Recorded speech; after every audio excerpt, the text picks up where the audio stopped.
সকলকে জানাই শুভ বিজয়া। আশা করি সকলেরই পুজো ভীষণ ভালো কেটেছে।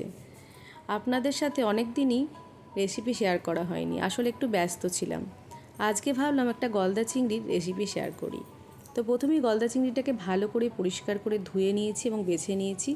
মাঝের যে শিরাটা থাকে ওটাকে বাদ দিয়ে সুন্দর করে মাছটাকে আমি ভালোভাবে ধুয়ে নিয়েছি।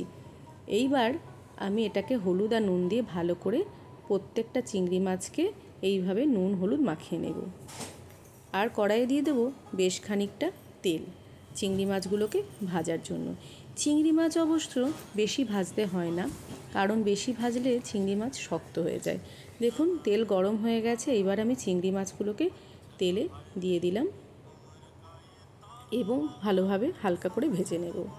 আর একটা এদিকে মশলা বানিয়ে নেব। মাছটা ভাজতে দিয়ে এদিকে আমি একটা মশলা বানিয়ে নিচ্ছি, যেটা হচ্ছে টমেটো, আদা, পেঁয়াজ, রসুন, শুকনো লঙ্কা, জিরে, গোটা জিরে দিয়েছি এখানে, দারচিনি, লবঙ্গ, এলাচ, গোলমরিচ আর বড় এলাচ, এই সমস্তটাকে আর একটু জিরে দিয়েছি আর মরিচ দিয়েছি।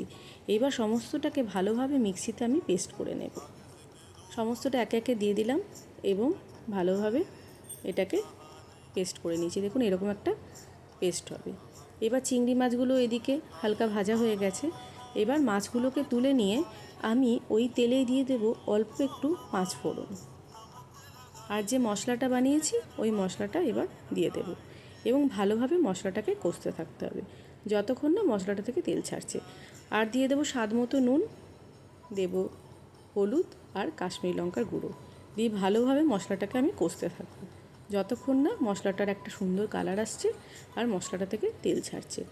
যখন মশলাটা থেকে তেল ছাড়বে এবং সুন্দর একটা কালার চলে আসবে তখন মশলাটা কষা হয়ে গেছে। দেখুন এইভাবে ভালোভাবে কষছি এবং মশলাটার একটা সুন্দর কালার চলে এসেছে এবং তেল ছেড়েছে। এইবার আমি দিয়ে দেবো এতে ঈষদুষ্ণ গরম জল।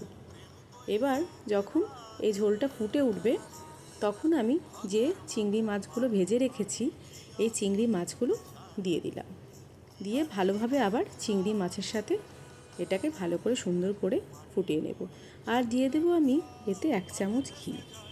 আমি কোনো গরম মশলা দিচ্ছি না, কারণ আমি যখন মশলাটা করেছিলাম তখন কিন্তু আমি দারচিনি, এলাচ, লবঙ্গ, জিরে, মরিচ এগুলো সবই কিন্তু দিয়েছি, গোটা জিরে, তাই আর কিছু দিলাম না। ব্যাস তৈরি হয়ে গেছে একটা সুন্দর চিংড়ি মাছের রেসিপি।